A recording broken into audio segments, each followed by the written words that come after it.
The Highlander Folk School was a training center for labor and civil rights activists in Monteagle, Tennessee.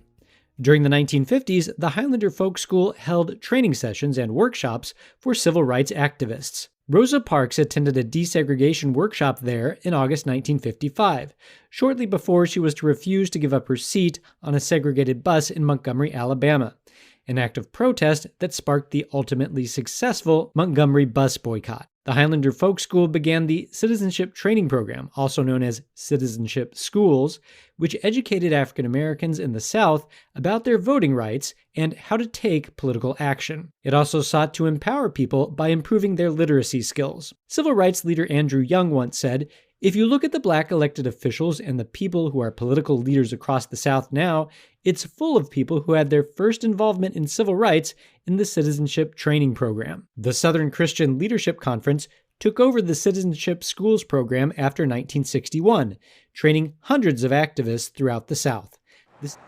Highlander Folk School in Grundy County was established in 1932 by Tennessean Miles Horton to educate the poor and offer courses in organized labor.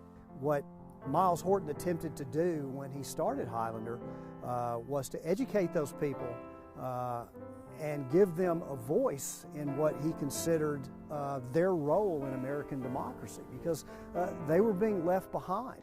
By 1952, Highlander's board of directors decided to address the issues of segregation and civil rights, attracting names like King, Abernathy, and Parks. I mean, it is a who's who of what becomes the civil rights movement in the 1960s. You know, Rosa Parks is here about 4 months before the Montgomery bus boycott, and she's learning about nonviolence. So people think this is a little seamstress that just happened to not give up her seat on the bus. No, it was planned, and some of that planning took place here. And of course, when Rosa Parks was asked years later the role of Highlander and how it affected her, and she said Highlander was everything. The conversations at Highlander sparked new ideas about social justice. Laborers that came here to Highlander around 1944, 1945, and they brought this song with them.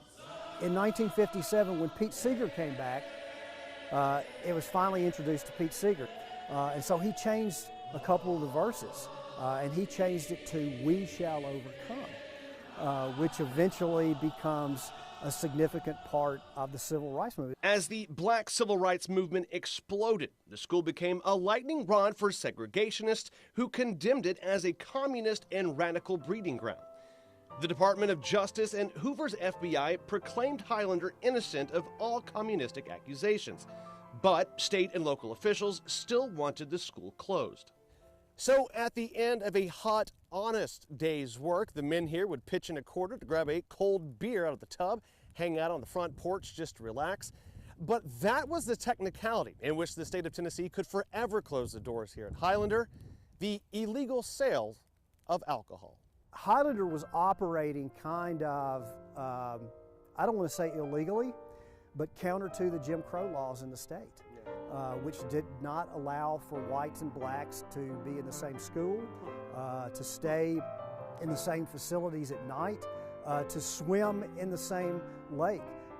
As Andrew Young told me, the first time he visited Highlander, he was struck immediately by there were white people and black people swimming together in the lake. The doors were locked at Highlander, but the ideas that were born here could never be silenced. They're the people that are on the streets that are fighting for your rights as an individual, to be able to vote, to be able to go to school where you want to go to school, to be able to love who you want to love, to be able to marry who you want to marry. Those are individual choices that people make, and I'm still having those debates today.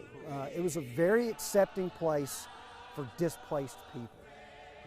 We fight that still today.